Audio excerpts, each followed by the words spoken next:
le pitch. Le pitch, ce matin, nous accueillons Mao Sanson, chef de projet communication de Nea Mama. Mao, vous avez 1 minute pour pitcher Nea Mama. Bonjour. Alors Nea Mama, c'est une marque française de nutrition gourmande pensée pour accompagner les mamans dans leur maternité, en passant par la grossesse, l'allaitement, le postpartum. Concrètement, Nea Mama, c'est né d'une histoire très personnelle, celle de Manon, la fondatrice.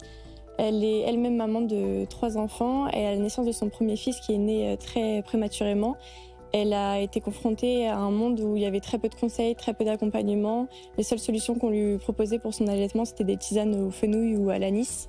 Donc rien de très réconfortant. À partir de là, l'idée de Nea Mama est née.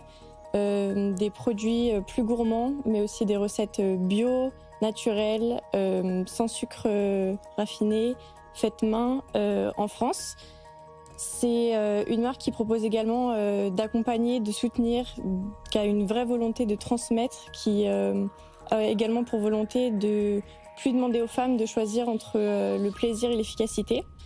Et à présent, c'est 80 000 femmes qui nous font confiance. Voilà, dans la communauté. Première question d'Anthony Morel. Alors bravo d'abord, parce que ça fonctionne très bien. 450 000 € de chiffre d'affaires la première année, donc c'est qu'il y a une demande très clairement. Mais moi, la question que je me posais, c'était derrière le storytelling et le marketing, quelle vraie différence et valeur ajoutée vous proposez par rapport à des produits classiques? Là, vous nous avez apporté du thé, donc c'est du thé d'allaitement. Je suis allé voir sur votre site internet, j'ai vu de la pâte à tartiner postpartum. En regardant les ingrédients, je me demande qu'est-ce qu'il y a de plus par rapport à de la pâte à tartiner non postpartum, si je puis dire. C'est quoi la vraie différence en réalité? Alors déjà, on élabore nos produits sur une veille fiable. On utilise des produits galactogènes, par exemple, pour les produits qui concernent l'allaitement. Ça veut dire quoi ça, pardon? Galactogène? Galactogène, c'est des produits qui vont stimuler la lactation, par exemple. Et du coup, notre valeur ajoutée, ça va vraiment être, par exemple, nos recettes gourmandes. On va stimuler nos souvenirs, par exemple, sur des recettes qui nous évoquent l'enfance, etc.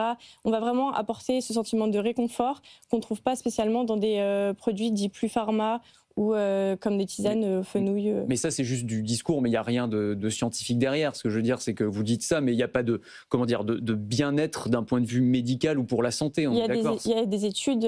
Alors non, sur nos produits, il n'y a rien de médical, mais il y a des études qui attestent de nos recettes. Enfin, on construit nos recettes sur des études fiables et avérées. Eva Jaco. Oui, parce que finalement, les femmes enceintes, elles doivent pas forcément... Enfin, elles adaptent leur nourriture pendant la grossesse en supprimant des aliments classiques.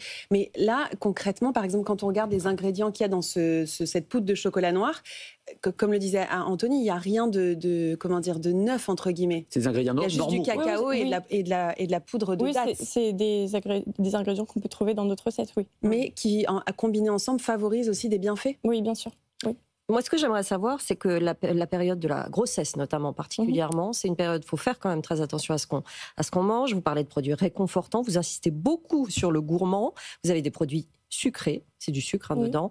La grossesse, c'est un moment où on fait du diabète. Oui. Est-ce qu'il n'y a pas une incohérence fait là-dedans? Il n'y a aucun sucre rajouté, c'est 100% des sucres naturels. Et on fait en sorte de sélectionner des produits les moins sucrés possibles. Enfin, on fait des recettes vraiment adaptées aux besoins des femmes, en l'occurrence durant la grossesse. Anthony?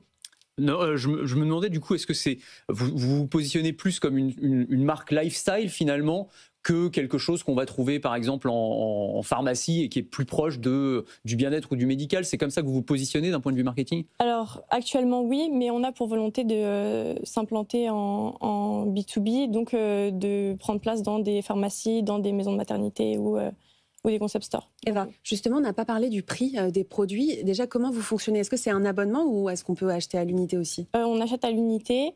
On a une entrée de gamme à 14,90 par exemple pour la pâte à tartiner dont on parlait, et ça va jusqu'à 49,90 pour le collagène marin.